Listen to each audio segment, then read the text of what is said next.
Good morning, and welcome to the Living in the Pause conference call. My name is David Dom, and I am your host. This call is for anyone that has a desire to start their day with inspiration and the hope of living a more connected, peaceful, and passionate life. We do host this call each Monday through Thursday morning from 5:45 a.m. to 6:45 a.m. Pacific time, and we read from one of the books that I've personally read and used as a tool in my recovery. The books include authors such as Don Miguel Ruiz, Marianne Williamson, Wayne Dyer, John C. Maxwell, Brene Brown, and others. Following the reading, we have a time of discussion where members of the group can share thoughts and experiences based on the day's reading. We have a Facebook group you can join called Living in the Pause Online Conference. That's Living in the Pause Online Conference. And the goal is to become more of a tribe so that we can help each other share, as we share, even more about how to live in the moment and grow to be balanced, aligned with our purpose, blessing each other and the world. We also publish these calls on a podcast, so if you missed the call, we're going to be able to allow you to check in and listen to the call if you missed it live on the podcast. The links are listed in the Facebook group for now, and we'll be getting more information out on the podcast real soon. So with all of that in mind, I will be posting in the Facebook group as well which books will be coming up next for reading. That way you can go ahead and grab a copy of them if you don't have them already, where you can follow along with us on the call and get the most out of it. There are direct links on the Facebook group page as well to grab copies of the book. So you could do that. And the first book that we're reading, we're going to go ahead and get started, is called The Four Agreements by Don Miguel Ruiz. It's an amazing book. I feel like it's a perfect foundational start on this journey with our group. So let's go ahead and get started. Again, so it's the Four Agreements. It begins with information about the Toltec. Thousands of years ago, the Toltec were known throughout southern Mexico as women and men of knowledge. Anthropologists have spoken of the Toltec as a nation or a race, but in fact, the Toltec were scientists and artists who formed a society to explore and conserve the spiritual knowledge and practices of the ancient ones. They came together as masters, nobles, and students at the Teotihuacan, the ancient city of pyramids outside Mexico City, known as the place where man becomes God. Over the millennia, the nobles were forced to conceal the ancestral wisdom and maintain its existence in obscurity. European conquest, coupled with the rampant misuse of personal power by a few of the apprentices, made it necessary to shield the knowledge from those who were not prepared to use it wisely or who might unintentionally misuse it for personal gain. Fortunately, the esoteric Toltec knowledge was embodied and passed on through generations by different lineages of nobles. Though it remained veiled in secrecy for hundreds of years, ancient prophecies foretold the coming of an age when it would be necessary to return the wisdom to the people. Now, Don Miguel Ruiz, a Nagal from the Eagle Knight lineage, has been guided to share with us the powerful teachings of the Toltec. Toltec knowledge arises from the same essential unity of truth as all the sacred esoteric traditions found around the world. Though it is not a religion, it honors all the spiritual masters who have taught on the earth. While it does embrace spirit, it is most accurately described as a way of life, distinguished by the ready accessibility of happiness and love. Introduction. The Smoky Mirror. 3,000 years ago, there was a human just like you and me who lived near a city surrounded by mountains. The human was studying to become a medicine man, to learn the knowledge of his ancestors, but he didn't completely agree with everything he was learning. In his heart, he felt there must be something more. One day, as he slept in a cave, he dreamed that he saw his own body sleeping. He came out of the cave on the night of a new moon. The sky was clear, and he could see millions of stars. Then something happened inside of him that transformed his life forever. He looked at his hands, he felt his body, and he heard his own voice say, "I am made of light. I am made of stars." He looked at the stars again, and he realized that it's not the stars that create light, but rather light that creates the stars. Everything is made of light, he said, and the space in between isn't empty. And he knew that everything that exists is one living being, and that light is the messenger of life, because it is alive and contains all information. Then he realized that although he was made of stars, he was not those stars. I am in between the stars, he thought. So he called the stars the tonal and the light between the stars the noggle. And he knew that what created the harmony in space between the two is life or intent. Without life, the tonal and the noggle could not exist. Life is the force of the absolute, the supreme, the creator who creates everything. This is what he discovered. Everything in existence is a manifestation of the one living being we call God. Everything is God. And he came to the conclusion that human perception is merely light perceiving light. He also saw that matter is a mirror. Everything is a mirror that reflects light and creates images of that light.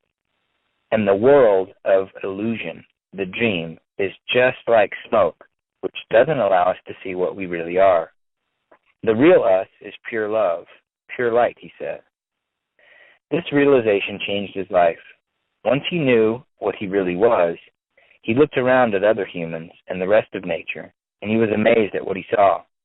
He saw himself in everything, in every human, in every animal, in every tree, in the water, in the rain, in the clouds, in the earth. And he saw that life mixed with the tonal and the noggle in different ways to create billions of manifestations of life. In those few moments, he comprehended everything. He was very excited, and his heart was filled with peace. He could hardly wait to tell his people what he had discovered. But there were no words to explain it. He tried to tell others, but they could not understand. They could see that he had changed, and something beautiful was radiating from his eyes and his voice. They noticed that he no longer had judgment about anything or anyone. He was no longer like anyone else. He could understand everyone very well, but no one could understand him. They believed that he was an incarnation of God, and he smiled when he heard this, and he said, "It is true, I am God, but you are also God. We are the same, you and I. We are images of light. We are God." But the people didn't understand him. He had discovered that he was a mirror for the rest of the people, a mirror in which he could see himself. Everyone is a mirror, he said. He saw himself in everyone, but nobody saw him as themselves. And he realized that everyone was dreaming, but without awareness, without knowing what they really are. They couldn't see him as themselves because there was a wall of fog or smoke between the mirrors. And that wall of fog was made by the interpretation of images of light, the dream of humans. Then he knew that he would soon forget all that he had learned. He wanted to remember all the visions he had, so he decided to call himself the Smoky Mirror, so that he would always know that matter is a mirror, and the smoke in between is what keeps us from knowing what we are. He said, "I am the Smoky Mirror because I am looking at myself and all of you, but we don't recognize each other because of the smoke in between us. That smoke is the dream, and the mirror is you, the dreamer." What you are seeing and hearing right now is nothing but a dream. You are dreaming right now in this moment. You are dreaming with the brain awake. Dreaming is the main function of the mind, and the mind dreams 24 hours a day. It dreams when the brain is awake, and it also dreams when the brain is asleep. The difference is that when the brain is awake, there is a material frame that makes us perceive things in a linear way. When we go to sleep, we do not have this frame, and the dream has the tendency to change constantly. Humans are dreaming all the time.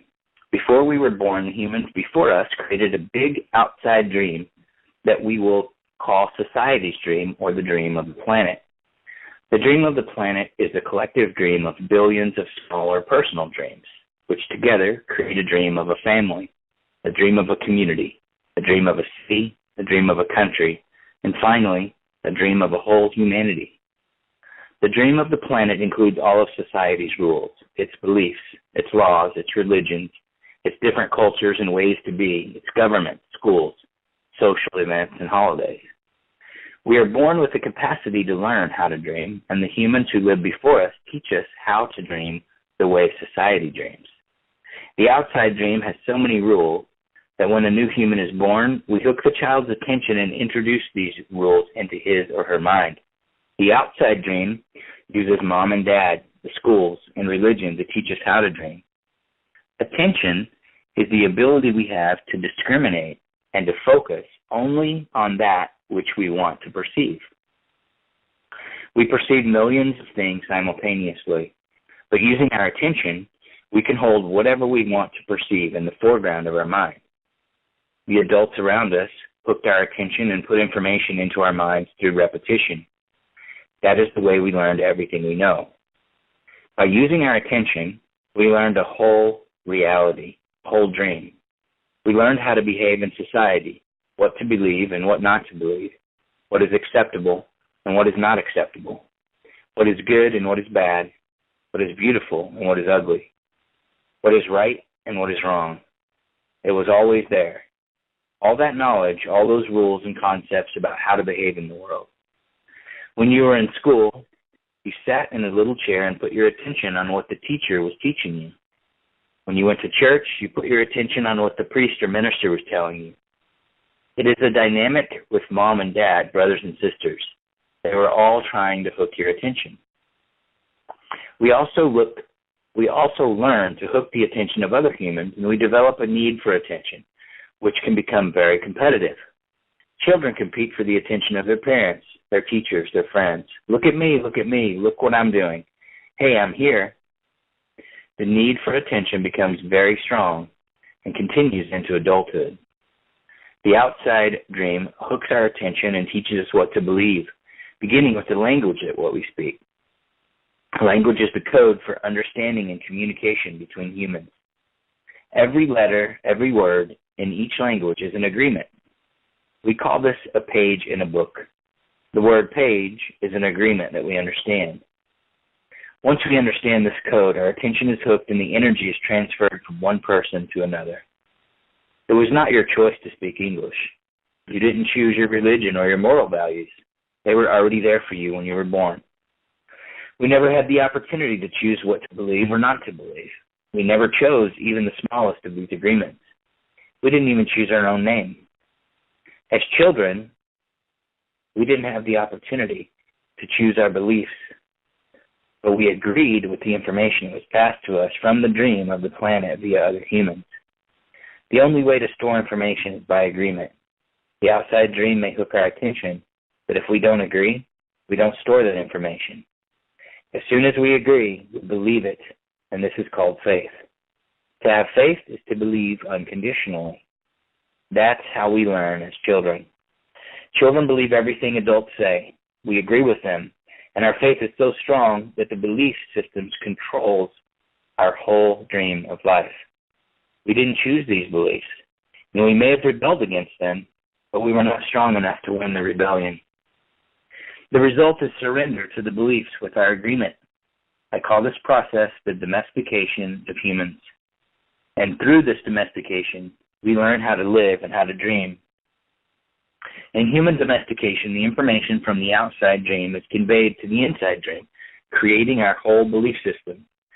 First, the child is taught the names of things: mom, dad, milk, bottle. Day by day, at home, at school, at church, and from television, we are told how to live, what kind of behavior is acceptable. The outside dream teaches us how to be human. We have a whole concept of what a woman is and what a man is. And we also learn to judge. We judge ourselves, judge other people, judge the neighbors. Children are domesticated the same way that we domesticate a dog, a cat, or any other animal. In order to teach a dog, we punish the dog and we give it rewards. We train our children, whom we love so much, the same way that we train any domesticated animal, with a system of punishment and reward.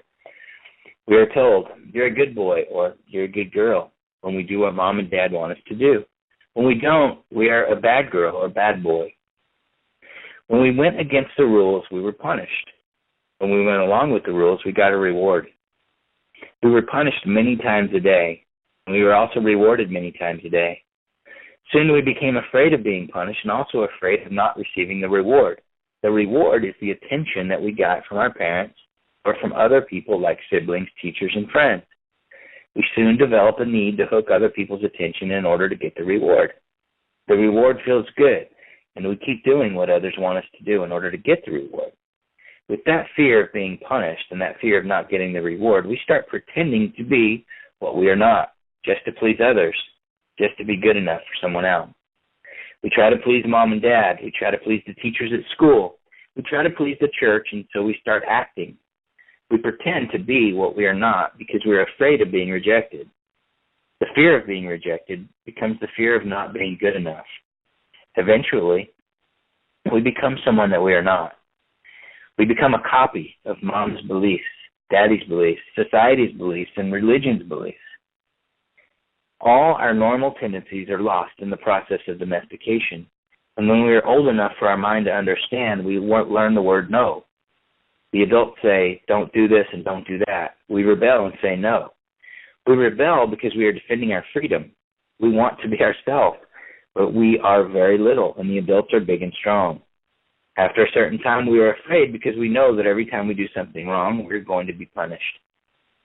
The domestication is so strong that at a certain point in our life, we no longer need anyone to domesticate us. We don't need mom or dad, the school or the church to domesticate us. We are so well trained that we are our own domesticator. We are an auto-domesticated animal. We can now domesticate ourselves according to the same belief system we were given, and using the same system of punishment and reward. We punish ourselves when we don't follow the rules according to our belief system. We reward ourselves when we are the good boy or good girl. The belief system is like a book of law that rules our mind. Without question, whatever is in that book of law is our truth. We base all of our judgments according to the book of law, even if these judgments go against our own inner nature. Even moral laws like the Ten Commandments are programmed into our mind in the process of domestication. One by one, all these agreements go into the book of law, and these agreements rule our dream. There is something in our minds that judges everybody and everything, including the weather, the dog, the cat, everything. The inner judge uses what it is in our book of law to judge everything we do and don't do. Everything we think and don't think, and everything we feel and don't feel. Everything lives under the tyranny of this judge. Every time we do something that goes against the book of law, the judge says we are guilty. We need to be punished. We should be ashamed. This happens many times a day, day after day, for all the years of our lives. There is another part of us that receives the judgments, and this part is called the victim. The victim carries the blame, the guilt, and the shame. It is the part of us that says, poor me. I'm not good enough. I'm not intelligent enough. I'm not attractive enough. I'm not worthy of love. Poor me. The big judge agrees and says, yes, you are not good enough. And this is all based on a belief system that we never chose to believe. These beliefs are so strong that even years later, when we are exposed to new concepts and try to make our own decisions, we find these beliefs still control our lives. I'm going to pause right there for just a second and say I am completely blown away by this. I haven't read this in, a few weeks, and it just again is intense for me because I see this so clearly. So anyway, whatever goes against the book of law will make you feel a funny sensation in your solar plexus, and it's called fear. Breaking the rules in the book of law opens your emotional wounds and your reaction to it to create emotional poison. Because everything that is in the book of law has to be true, anything that challenges what you believe is going to make you feel unsafe. Even if the book of law is wrong, it makes you feel safe. That is why we need a great deal of courage to challenge our own beliefs. Because even if we know we didn't choose all these beliefs, it is also true that we agree to all of them. The agreement is so strong that even if we understand the concept of it not being true, we feel the blame, the guilt, and the shame that occur if we go against these rules. Just as the government has a book of laws that rule the society's dream, our belief system is the book of laws that rules our personal dream. All these laws exist in our mind. We believe them, and the judge inside us bases everything on these rules. The judge decrees, and the victim suffers the guilt and punishment. But who says there is justice in this dream? True justice is paying only once for our mistake. only once for each mistake. True injustice is paying more than once for each mistake. How many times do we pay for one mistake? The answer is thousands of times. The human is the only animal on earth that pays 1,000 times for the same mistake. The rest of the animals pay once for every mistake they make, but not us. We have a powerful memory.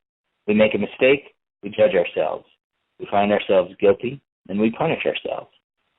If justice exists, then that was enough. We don't need to do it again. But every time we remember, we judge ourselves again. We are guilty again, and we punish ourselves again and again and again. If we have a wife or husband, he or she also reminds us of the mistake, so we can judge ourselves again, punish ourselves again, and find ourselves guilty again. Is this fair? How many times do we make our spouse, our children, or our parents pay for the same mistake? Every time we remember the mistake, we blame them again and send them all the emotional poison we feel at the injustice, and then we make them pay again for the same mistake. Is that justice? The judge in the mind is wrong because the belief system, the book of law, is wrong. The whole dream is based on false law. 95% of the beliefs we have stored in our minds are nothing but lies, and we suffer because we believe all these lies. In the dream of the planet, it is normal for humans to suffer, to live in fear, and to create emotional dramas. The outside dream is not a pleasant dream. It is a dream of violence, a dream of fear, a dream of war, a dream of injustice. The personal dream of humans will vary, but globally, it is mostly a nightmare. If we look at human society, we see a place so difficult to live in because it is ruled by fear. Throughout the world, we see human suffering, anger, revenge, addictions, violence in the streets, and tremendous injustice. It may exist at different levels in different countries around the world, but fear is controlling the outside dream. If we compare the dream of human society with the description of hell that religions all around the world have promulgated, we find they are exactly the same. Religions say that hell is a place of punishment, a place of fear, pain, and suffering, a place where the fire burns you. Fire is generated by emotions that come from fear. Whenever we feel the emotions of anger, jealousy, envy, or hate, we experience a fire burning within us. We are living a dream. We are living in a dream of hell. If you consider hell as a state of mind, then hell is all around us. Others may warn us that if we don't do what they say we should do, we will go to hell. Bad news. We are already in hell, including the people who tell us that. No human can condemn another to hell because we are already there. Others can put us into a deeper hell, true, but only if we allow this to happen. Every human has his or her own personal dream, and just like the society dream, it is often ruled by fear. We learn to dream hell in our own life and in our own personal dream. The same fears manifest in different ways for each person, of course, but we experience anger, jealousy, hate, envy, and other negative emotions. Our personal dream can also become an ongoing nightmare where we suffer and live in a state of fear. But we don't need to dream a nightmare. It is possible to enjoy a pleasant dream. All of humanity is searching for truth, justice, and beauty. We are on an eternal search for the truth because we only believe in the lies we have stored in our mind. We are searching for justice because in the belief system we have, there is no justice. We search for beauty because it doesn't matter how beautiful a person is. We don't believe that person has beauty. We keep searching and searching when everything is already within us. There is no truth to find. Wherever we turn our heads, all we see is truth, but the agreements and beliefs we have stored in our mind, we have no eyes for this truth. We don't see the truth because we are blind. What blinds us all are those false beliefs we have in our mind. We have the need to be right and to make others wrong. We trust what we believe, and our beliefs set us up for suffering. It is as if we live in the middle of a fog that doesn't let us see any further than our own nose. We live in a fog that is not even real. This fog is a dream. Your personal dream of life, what you believe, all the concepts you have about who you are or what you are, all the agreements you have made with others, with yourself, and even with God. Your whole mind is a fog, which the Toltecs called a mitote. Your mind is a dream where 1,000 people talk at the same time and nobody understands each other. This is the condition of the human mind, a big mitote. And with that big mitote, you cannot see what you really are. In India, they call the mitote Maya, which means illusion. It is the personality's notion of I am. Everything you believe about yourself and the world, all the concepts and programming you have in your mind are called the mitote. We cannot see who we truly are. We cannot see that we are not free. Okay, I am going to say that's a great place to stop for the reading for the day. And man, such an amazing, I think this was a great choice, not only because I chose it, but because it's so powerful in regards to what it's sharing and what it's teaching.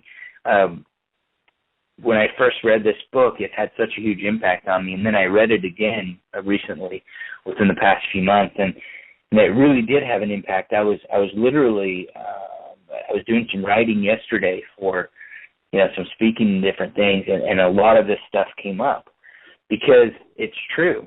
It's absolutely true, and we pretty much grow up in a certain way, and we just we're given all these things. There was a story I'll share real quick. It was about the ham in the pan, and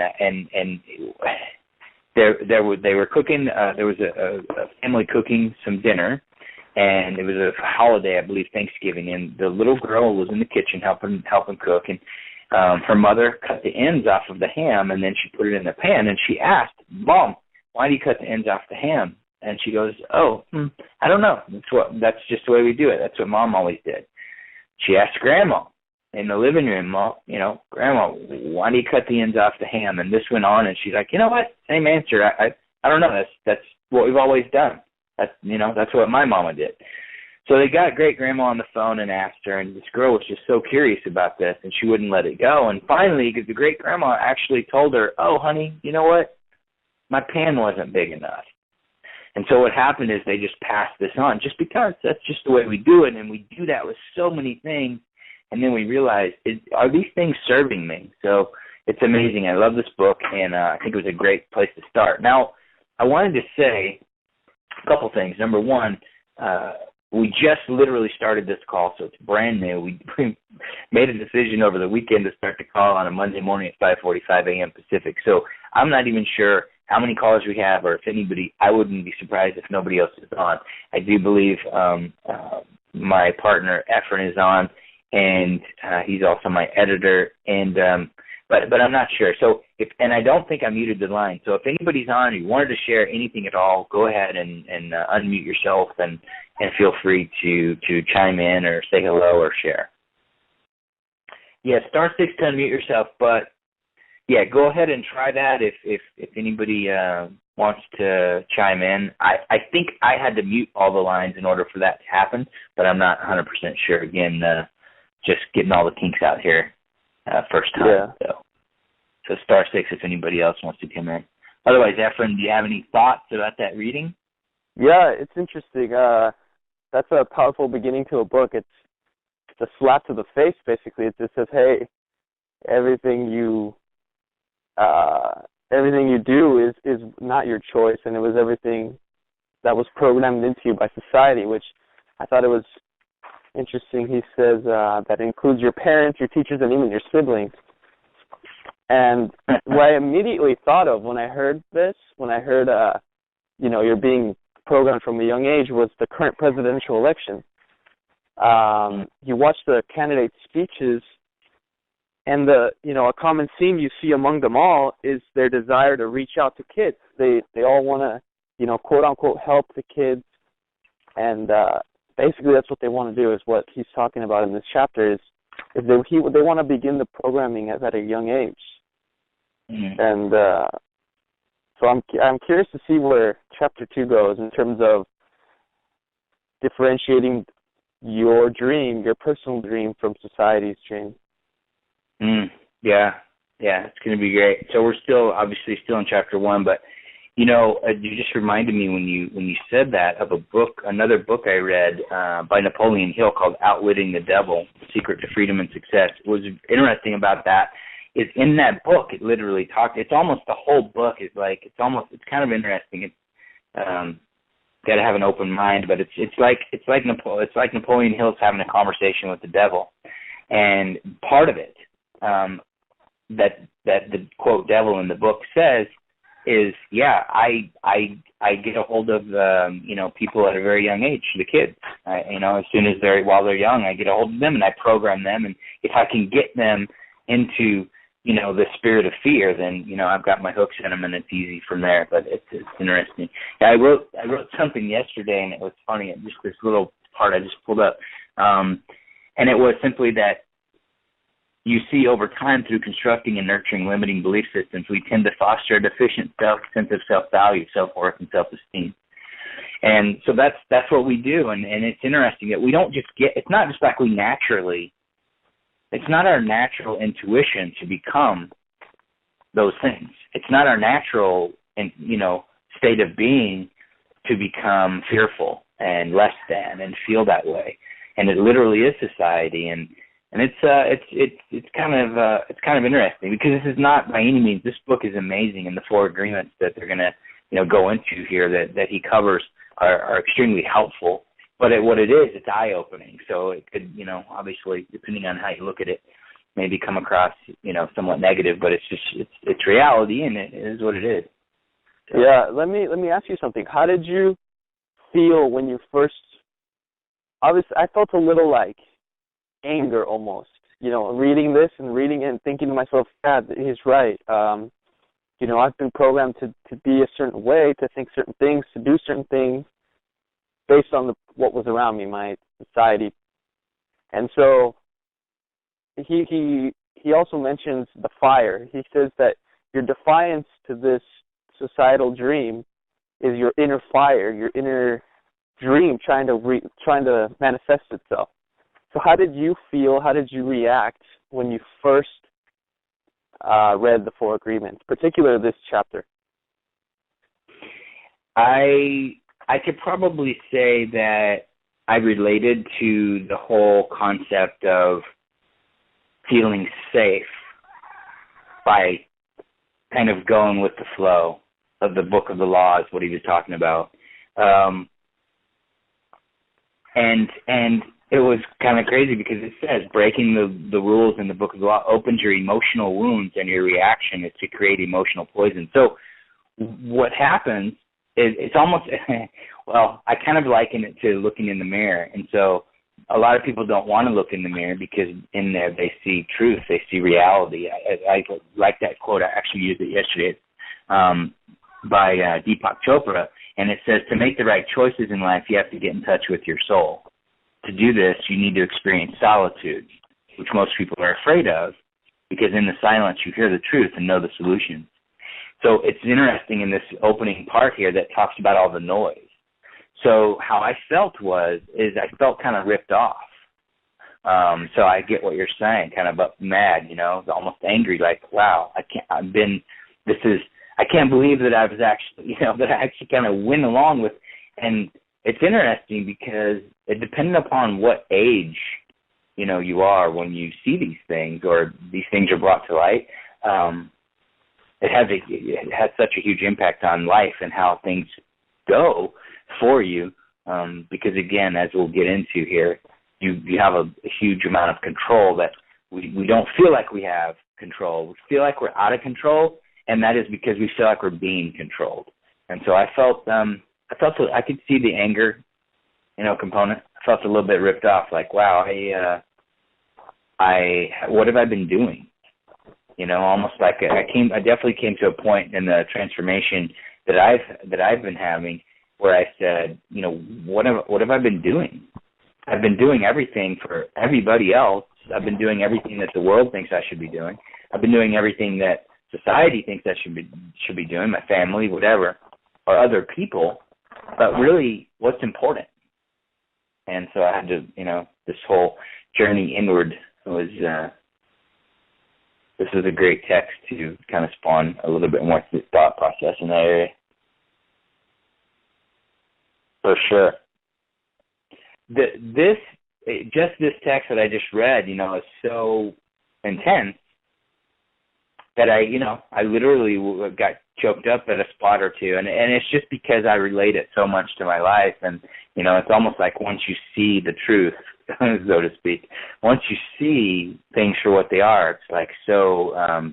I don't know, it can be so emotional. Yeah, actually, and to what you just said, once you see things for what they are, much like in what we just read, when he talks about having the mirror, the smoke in front of the mirror. Once you see that truth, I've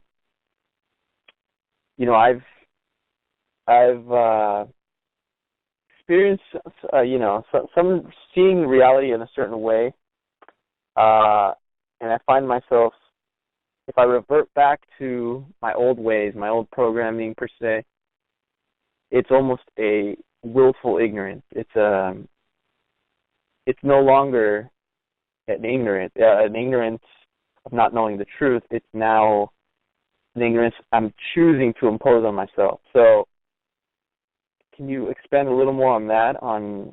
What happens once you see the reality? Well, yeah. What I totally get what you're referring to. Once you know the truth, and then you choose to ignore it and step back into your old habits or patterns.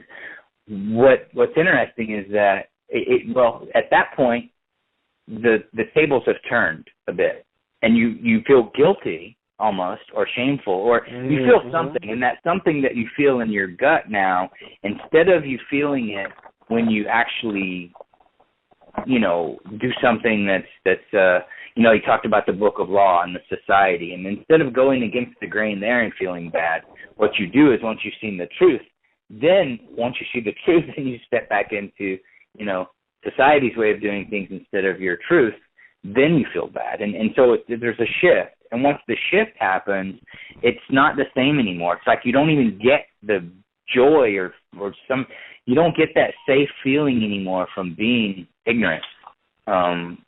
You're enlightened, if you will. Once you've actually kind of seen the light, as they would say, you can't really go back to the darkness. And so it has a lot to do with habit, I think.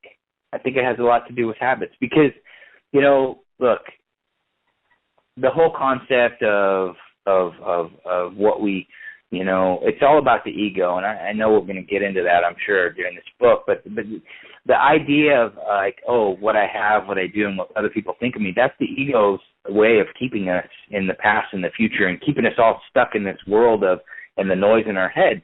And once we actually experience the moment and the now, we get still and quiet, as he mentioned, it's a whole another game. We can actually see.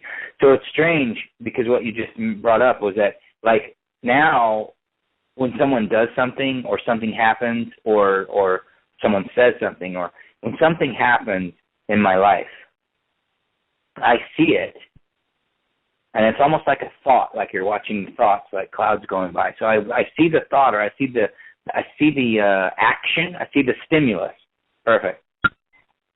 Viktor Frankl talks about this. I see the stimulus, which is whatever it is, and then I pause. Oddly enough, I pause and I wait, and then I look at it and I see it for what it really is. And in that pause, in that space, I have the ability then to make decisions and choices, and that's my power. So in that power, I'm able to then look at it and go, okay, well, I see that for what it is, and I see what that person said, but what it really means in truth is they're hurting. Or they, it's like you see what happens, but that's not real. That's just a very surface thing. So when you get to a point where you can then see a little deeper into the truth, as an example, hurting people hurt people.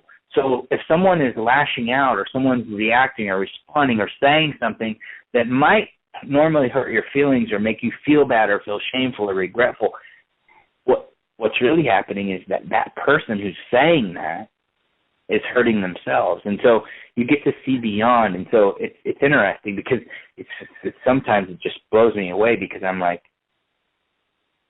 am I really comprehending all of this, and I don't even have to react to that? Because it's weird, it's not normal, because there's been a certain way of living up to a certain point, and then it's changed. And once it's changed, it's different. So it's it's pretty intense. Yeah, the programming he talks about is the absence of choice. And so what you just mentioned is, once you do accept things for what they are, you're not necessarily told what to do with it. You're not necessarily, now all of a sudden programmed a different way. You just now have a choice. You have a choice whether to follow your programming or to make a choice on the spot based on this truth that you see, instead of just, blindly, ignorant, doing what you've always done based on what you were shown, Yeah, you get to respond based on your new programming. Right, which is the new programming is what he talks about, your own personal dream. It's your new, it's your dream. I talk about that a lot. I talk about that in my book and everything. It's like, you once you actually have the ability to step into your new dream, then you have that's where, the thought came from. That's where the idea of this whole, our dream. Because we talk about our dreams and goals and aspirations, and that's one part of it. But the dream, in my opinion, and I've referred to this a lot, my own personal dream is creating a life I don't need a vacation from. I don't feel like I need a vacation from. And a dream where I have peace of mind. And that peace of mind comes from getting still and quiet, like you said, quieting the noise in your head. So, it's a choice.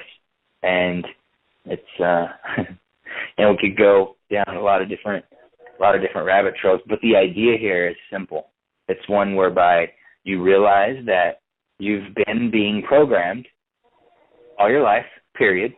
It is what it is. And if you accept that, then you have the opportunity then to look at it a little bit closer and say, okay, how can I reprogram? And this part of it is so exciting because we're almost at the first agreement. So we will pick that up on the next call, and that's tomorrow morning.